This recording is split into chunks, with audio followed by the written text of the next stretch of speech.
Call our April 18th Jackson County Commission work session to order. Have our roll call. District 1, Mr. Guthrie. Present. District 2, Mr. Venable. Present. District 3, Mr. Miller. Present. District 4, Mr. Redmond. Present. Chairman also present. Okay, we have a quorum present. We'll have our invocation by Mr. Porter and our pledge by Mr. Our God, our Father, we can't help but be in awe of your beauty and that you've created all around us, the beautiful spring weather and the flowers that are blooming. God, we're thankful for your creation and all that you have provided for us. We're thankful for these men as they labor to represent the people of this county. But God, right now we are especially prayerful for our country, for all the things that are going on in this country. We know that you're in control of everything. God, we're thankful for that. We're thankful we can rely upon you when we cannot rely upon others. So be with us, guide us, and direct us. In Christ's name, amen. Amen. I pledge allegiance to the flag of the United States of America and to the republic for which it stands, one nation, under God, indivisible, with liberty and justice for all. Okay, the first item is approval of the agenda. We have 12 items on the agenda. Any changes before we proceed?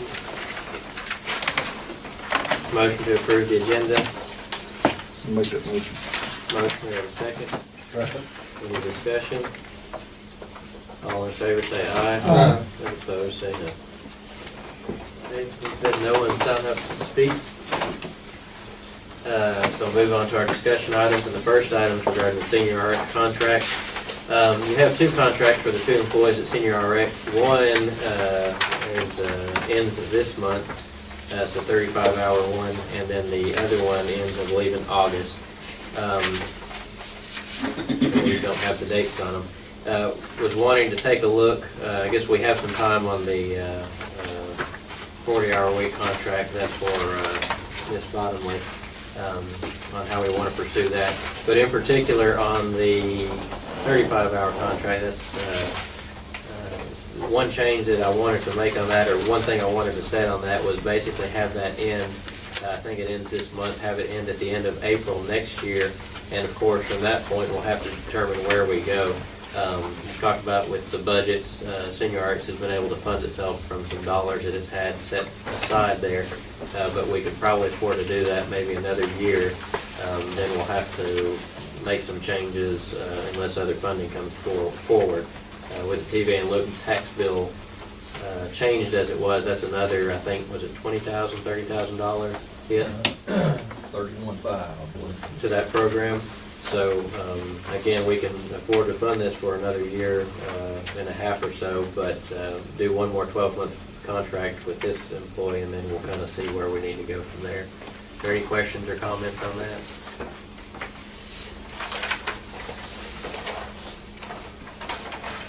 And on the other contract, 40-hour contract, if we want to go ahead and move forward with that, I'd like to make that extended. Right now, I think it's through August, so instead of just doing a flat 2-year, at least extend it either to the budget year or put it to the end of a calendar year and have that set a little more on an annual basis like that, as opposed to from the date of the implementation of it. Does the rates of pay stay the same? Yes, rate of pay will remain the same. Let's see what they're thinking about it. Is one of them kind of like the manager? Yes. Any other questions or comments? So if there's no objection, I'll get the amended copies of this, again, just minor change on the date and the time frame, and get these amended copies to you next week for our meeting. Okay, next item regarding Putnam Mountain Proclamation. We had a request requesting that we pass a resolution for Curly Putnam and Putnam Mountain. So I think everybody's had time to review this. And I don't know, have you looked at this, Mr. Porter, the resolution that was given to us? Just now. Okay. If we could get, well, first of all, are there any questions or comments in this? And basically, as you see in that last line, what they're asking is that we declare Curly Putnam as a green, green grass of home as the Jackson County official song in honor of Curly Putnam. Who's making the request? Ann Chambliss was the one that presented this to me, and I think the Historical Association was supportive of it.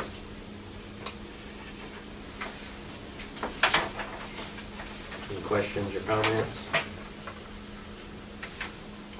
If you could, Mr. Porter, get this or review this and put it in a full resolution format, Okay. if any changes need to be made to it. Do we want to move forward? We'll put this at another work session? How do we want to proceed? I mean, move forward. Okay, so we'll place this then on the agenda for next Monday as well. Okay, next item's regarding the A-Trip loan. Mr. Randy, could you explain what the options are we have on this? This was, dealing with the First Jackson Bank loan where we borrowed the money to pay the, upfront 20% on all the A-Trip projects. The last week we paid our final one on this, and we were just kind of discussing, the discussion was where, we was going to go ahead and pay off the remainder of the loan now, or just leave it in place. What's the total balance? Total balance, payoff would be about $1,200,000 roughly. The interest that remains on it? If we pay it out through the remaining term, which would be about another 8-year period, it'd be $156,000 in interest. At what rate? 3.22. So we discussed, I think, last week, the options on this. We do have some capital projects that are coming up. There are dollars for 112, but in paying this off, it would consume the dollars for right now in Fund 116. The alternative would be to maintain this loan, and then we can amend the language. And, if we have an emergency situation, then, those dollars are available. But we do have that interest charge as well. Comments on this? Can we go ahead and amend the current loan? I mean, we have some language in it, so we didn't state the specific use or something for the finding from the. That finding, is wait, Mr. Porter has sent in a correction affidavit on that, and the auditor's already approved it, so that finding looks like it's in the process of completely being cleared anyway, so that technical issue on the finding has been fixed. So That's clear. Unless for some reason, according to the auditor supervisor, he reviewed the affidavit that Mr. Porter sent him, and he said that looks like I'll take care of it. How many years was this 10 loan year. for? You said 10 years total, and we paid 2 years interest thus far, Right. nothing toward the balance. Oh, yes. Yeah, we paid the balance too. I mean, we paid principal and interest up until this point. Okay, the balance is 1.2. 1.2, and I have to look up the exact amount, but it's, it's been each month, roughly about 11,000 goes for principal, about 3,600 or something, goes to the interest. So it was a 1.5 million original loan, so it's down to 1.244 or something like that now. And we did get the 116 fund, that payment on that comes in once a year, and it came in today. So we did get it's been coming in April every year since I've been here, and it came in today. So we did get we budgeted 300,000, we did get 335 in today on that. And our debt service to that is like 157,000 a year. Yes, And that's a general fund expense. it's 116 funds where it's all at. And we're paying, like I said, the payment on that note is about $14,610. Roughly about 11,000 is interest, and the remainder is principal. So the debt service would continue at the same amount each month. But it's budgeted into the general fund as. It's budgeted into the 116 fund. Okay, so it's not a general fund obligation.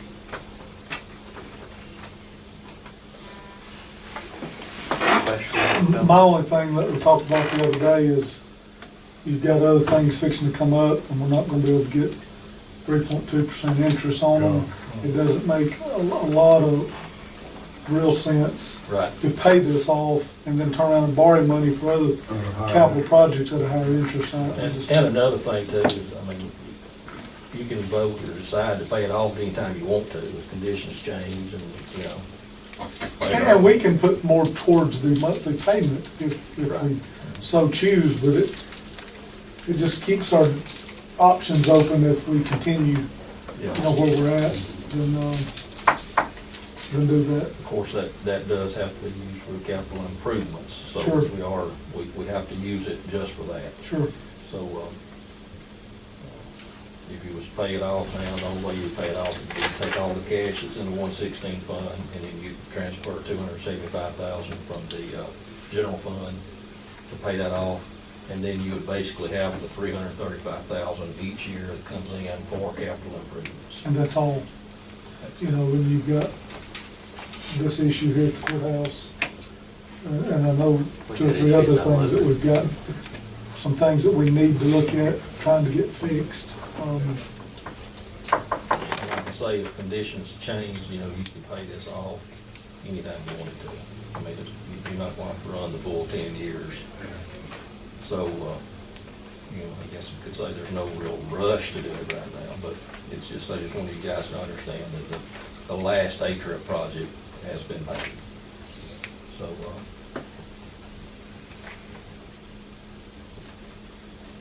Any other questions or thoughts? Does any action have to be taken regarding the finding to clear that up with the change? You need to approve the addendum. Okay, Do it so, next week if you want. so either way, we need to place this on the agenda next week to make whatever decision we choose to go forward with. Right. So any other questions or comments? Okay, if there's no opposition, then we'll place this on the agenda next week so that we can make a decision as to how we want to proceed. Next item regarding the fair housing resolution. We are constantly very involved with the CDBG grant process. In that process, there's some rules and such that we have to follow. As you see, this labels several statutory items that we're required to adhere to. The folks that manage those projects for us do a good job of keeping up with that. But they've also requested, or the state's also requested that we help support this by passing a resolution in support of Fair Housing Equal Opportunity, or Fair Housing Month. You see a resolution that's passed by the state in there, or a proclamation passed by the state in there. So that's something that would be beneficial for us to do again, to continue to receive our CDBG grants and support the process here. And Mr. Porter, if you could look over this, as far as the statutory items, I think we should be okay there, but if there's anything else that you think that we need to look at for this, if you would let us know after you've had time to review. I will. Is there any questions or comments on this? Again, I think this is something that was done this past year, or done just this year as far as some changes in the process, and we got an email about it about a month ago and received this letter this month. Do we do the advertising ourselves, or is that done by the state? Advertising for the, It says advertising the, you know, the enforcement compliant process and letting your residents know and how to file complaints. have to check on that. If the state is paying, is that something we have to do? Yeah. What item is that? It's number 8. Document and maintain records on these processes. I'll check with that. I didn't read it thoroughly. I mean, it may say in there, they may take care of that themselves.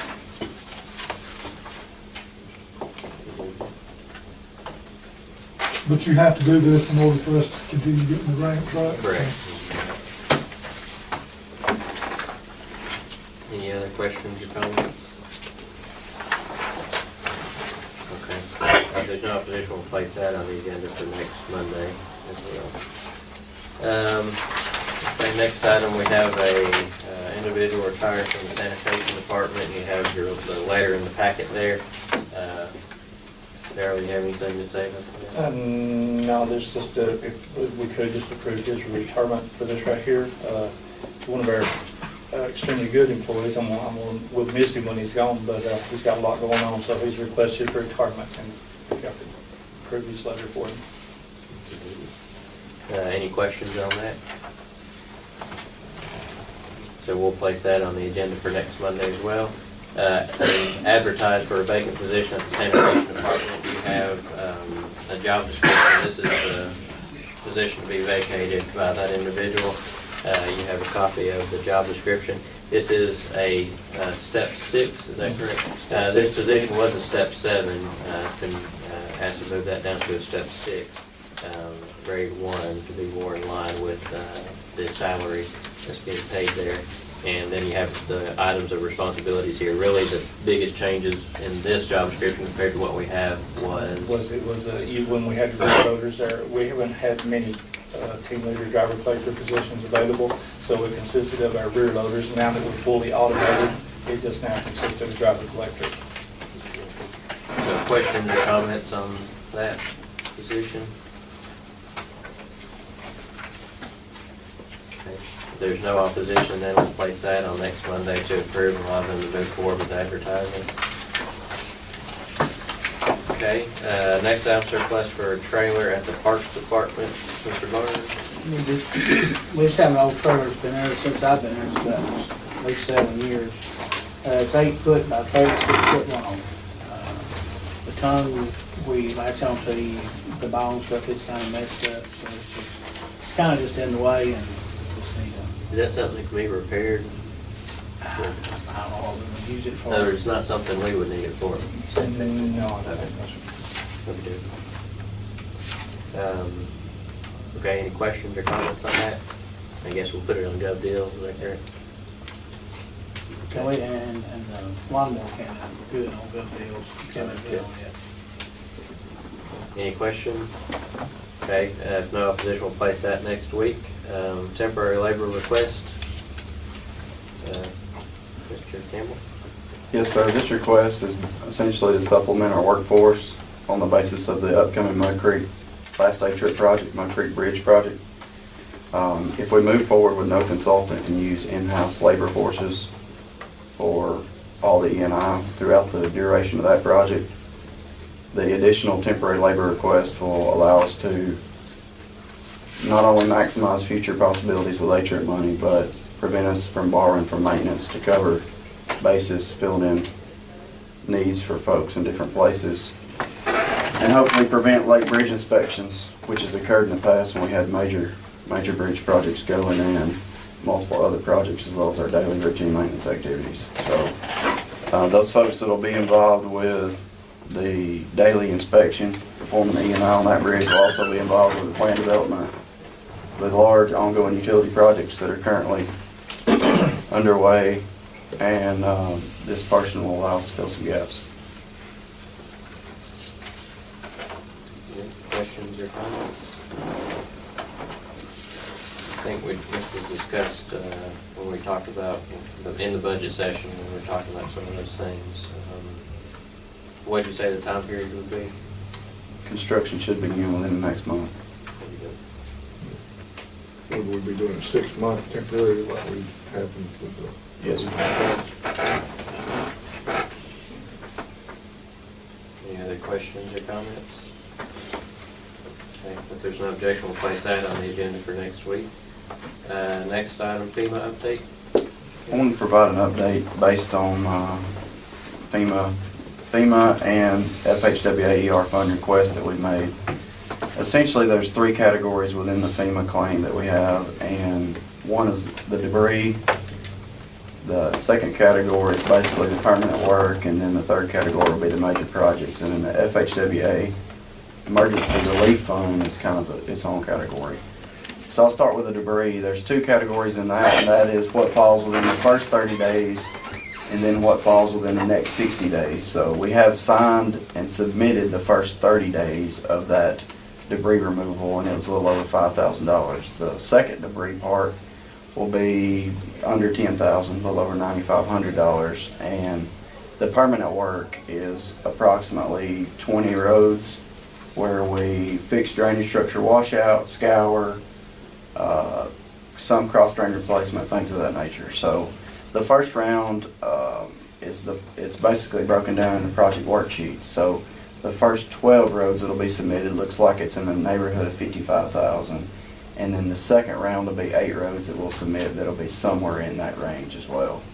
The projects, the 2 major projects that looks like they will be eligible for funding are County Road 290, which we're working on now, and then County Road 33 slide area.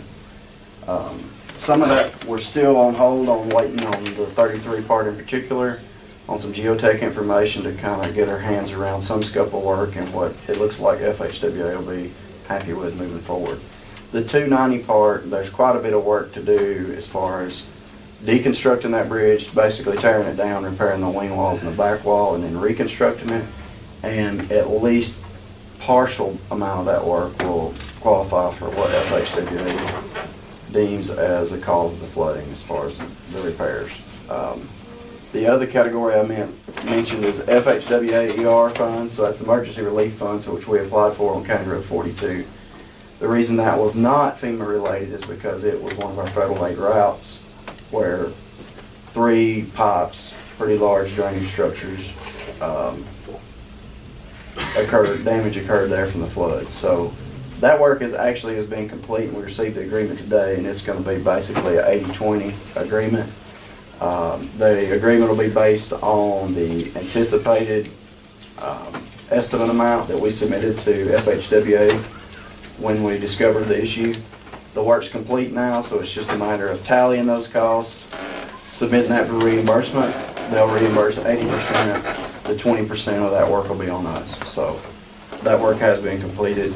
And in order to move forward with that, that'll be an agreement that'll need to be signed in the form of a resolution. So I'll be bringing that forward. Yes, sir. Any questions or comments on that? So, outside of that resolution, any action that Most of that was just an update to let you know where we stand. The resolution that I'll be bringing forward is the only action. We feel confident we found all the damage that we had during that flood, that everything showed up. Yeah, Show up. all the things that are actually large enough to qualify for claim, we feel confident that they have been scoped. We're working, well, I say that. I don't know how long we'll find stuff and not know, but there was a hole in the road today, 26 by 26 approximately on County Road 16 that we had to jump on and fix. That, who knows, who knows. But from the initial survey and all the days after that we were out, we feel like we've captured everything that will qualify. Any other questions, comments? All right, thank you. County Road 33 resurfacing phase 1. I wanted to provide an update on this because it's been an ongoing process, and I feel like we've reached our final answer on where we stand. As you're aware, the original resurfacing project was planned from 72 to County Road 229. County Road 229 is a loop road just past the trailer park. 3 weeks prior to letting the project, which was scheduled in December, we were put on hold based on a railroad document that they weren't sure of how it would affect our project depending on the outcome. And essentially what that boiled down to was a checklist, and this checklist was derived from an FHW mandate that's been in action since 1975. However, as of late, FHWA is being more strict on how they enforce ALDOT with projects that encounter railroad. So our project crossing the railroad was one that was put on hold to see how this would affect. In completing the checklist, there are 2 categories that basically provide implications for our project, and one is the school being close and the involvement of the school buses crossing the railroad track. The other is the fact that there's more than one rail there. There's a side rail used for storage. So what that means, and I can provide more detail, but the short story is, we either have to install gates, or we have to terminate the portion of the project that goes from 72 to Railroad Street. That street's gonna be the street that runs into the grocery. So you basically reduce a mile, including in front of the school, from 72 to Railroad Street. It was originally 3.2 miles, and without that it's 2.2 miles. And the new project, if we choose not to install gates, would be Railroad Street to 229. If we choose to install gates, it's gonna be somewhere in the order of $300,000.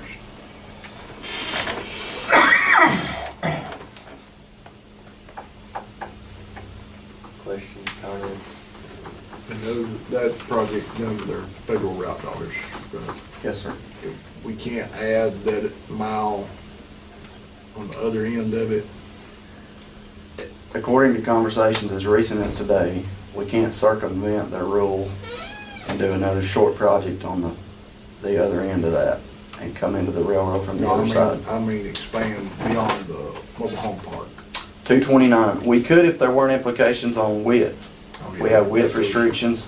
There's a number of drainage structures. There's 2 corrugated metal arch structures, and then there's a box culvert just north of those 2 structures where the shoulder width is really narrow. We'll have to bring that up to that standard before those are ever eligible for federal funds, right? For federal funds. Now, this new tax law, just looks like it, looks promising. A lot of those strings go away. They're not federal dollars technically, they're, state. Yeah, if the new tax is passed. If, or the only other option is paving with county money. Right. I think probably a better solution, Jason, and that'd be for you guys to decide, but that's where your ADT drops out. Your ADT has a significant reduction, past 229.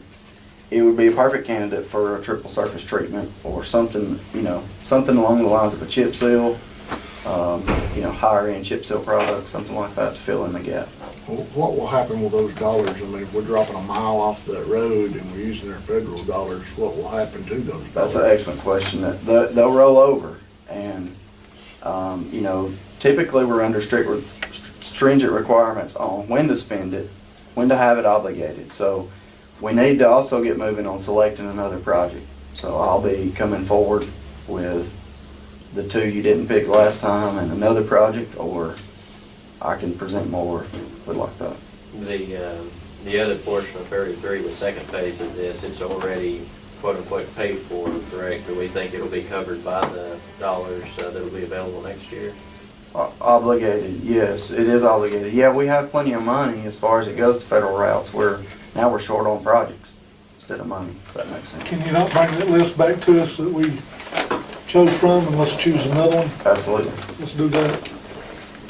Why can't, they just won't allow us to do from 72 up to a certain point because it does circumvent We it? can't drop a section of the road out. It has to be a continuous path. And we can't submit it as a separate project. I mean, we got the extra dollars, so, No, we point blank asked them today.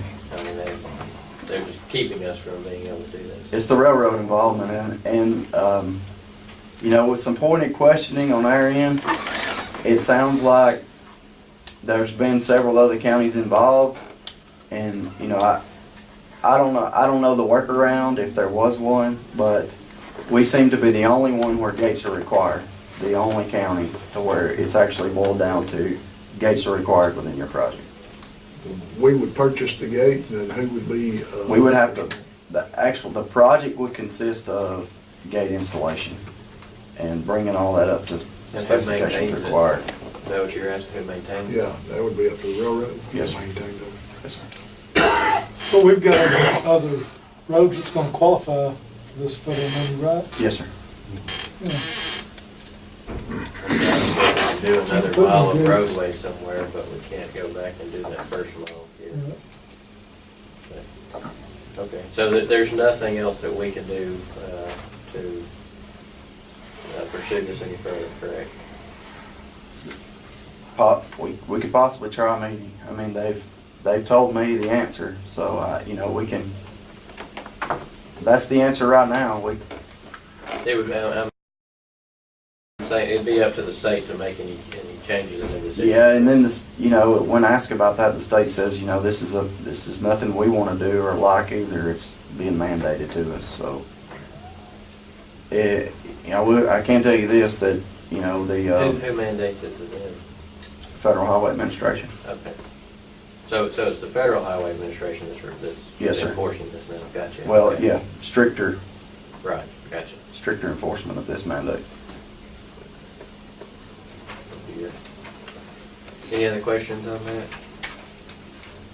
All right, so I guess we'll take a look and see if you could just let us look at what other projects that would qualify for. I can have something presented by next meeting, and I can get the projects out there in advance of the meeting, if you guys will feel comfortable with that, and then we can have a vote for the next meeting. HMT1 interview and selection. I just wanted to provide an update on this.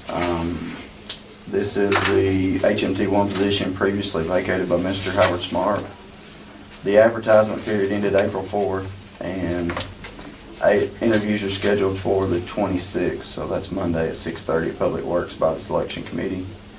And we're going to try to make all this fit to where there's a recommendation presented by next meeting on that selection by the committee. By Monday? Yes, sir. Okay. Any questions or comments on that? All right, thank you, sir.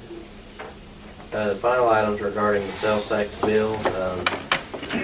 Go through the process here so everybody's familiar with it. Obviously, the blank space issue was brought up to us. We kind of felt that was not necessarily an issue, but in their review of the bill and amending that blank space issue, they did find a section of the bill where the reduction of property taxes is not in line with the constitutional purposes. So for that reason, the LRS has rewritten the bill. This is not the copy. I thought we had the revised version, but this is not yet the revised version. My understanding is that it removes the property tax portion out of that and takes the blank space out. We'll have to look at how that blank space is written. But in going forward, I wanted the commission's thoughts on the property tax portion. Do we want to continue with that? Again, if we reword that, it would have to be in a way that we can lower the millage rate, but it has to be across the board for all properties, if I'm correct. So do we want to put that, request that be placed back in the bill in that way, that we have the authority to reduce property taxes? When we'll find out if we can do it. Again, we choose the millage rate. If they rewrote the other portion, maybe they can write that in a way too, where we choose the millage rate when we pass the resolution. Is that suitable for everybody? And if they say we can't choose the millage rate, then we've got to choose it now. We can have that discussion when the time comes. So do we want to go ahead and pursue that? Personally, I do. Okay. Okay. So this There's a again. provision, along with the one that says that the millage rate has to be equal, there's a provision on the process that the commission has to go through to decrease the millage rate. It requires a public hearing. Okay. So, I guess that would need to be stated in here as well, right? That in accordance I would with think that. so, yes, sir. Okay. So the way we had it written, and what I think we were gonna try to do was either drop the ad valorem property tax, a vehicle tax completely, Right. which would have totaled about $450,000, or we're Right. gonna drop 2 mills of real property tax, which would have also equaled Right. roughly that same amount. So, you know, if we choose to keep the same amount, it'd probably be about 1.5 of the millage rate all across, across the board. So tags would come down and property tax would come down. Correct. We couldn't do away with our portion of the vehicle Right. tax entirely. And so what I'd like to do is get with Mr. Porter to rewrite just that portion. We'll send it to them to put it in the bill, and, we'll kind of go from there and see how is that suitable? Or to add that portion, how we'd like it worded. What's the total that you're talking about? reducing We would have to set that by resolution. I'd like, after the fact? right, I'd like to leave it open to where we can set that amount by resolution, similar to the way we want to set the tax by resolution. Again, if LRS comes back and says no, then we can have a discussion about what we want to go from there. So again, this issue was not brought to our attention until Thursday afternoon, so there was a whole lot of confusion as to what the issue was, and we were being told it was unconstitutional. The portion that was unconstitutional was in fact the portion on the property tax, so again, that caused quite a big confusion when we were having those discussions last week. So we'll move forward like that, and once we get a bill back from LRS with those changes, we'll have it prepared, hopefully at some point. If there is a special session, we can move forward then.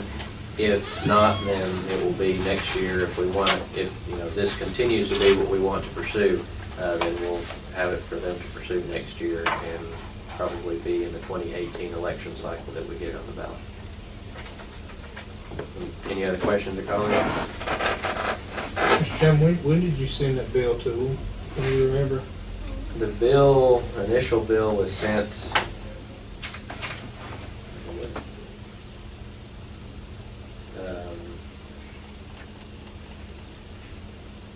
it was sent at least 1 week prior to when it was advertised, and I'm trying to find when we received it here. So that's approximately 7 weeks. From today, Mm-hmm. yes, about 7 weeks ago. I wonder why it took 7 weeks for LRS to look at it. I just wondering, that's all I got. Any other questions or comments? Okay, so that concludes the items on our agenda. Move on to our report. Mr. Campbell, Nothing further. Mr. Porter, Everything. Mr. Barr, Mr. Robinson, Yes, sir. this time. Okey-doke. Mr. Reynolds, Yes. Mr. Miller, No, sir. Mr. Gaffey, No, sir. Mr. Levy. No, sir. That concludes the meeting for today. We are going to Montgomery tomorrow, or with the Chambers group, for their annual meeting. We'll see what comes of that, and with that, we'll entertain a motion to adjourn. Make a motion. Motion, we have a second. All those in favor say aye. Aye. Those opposed say no.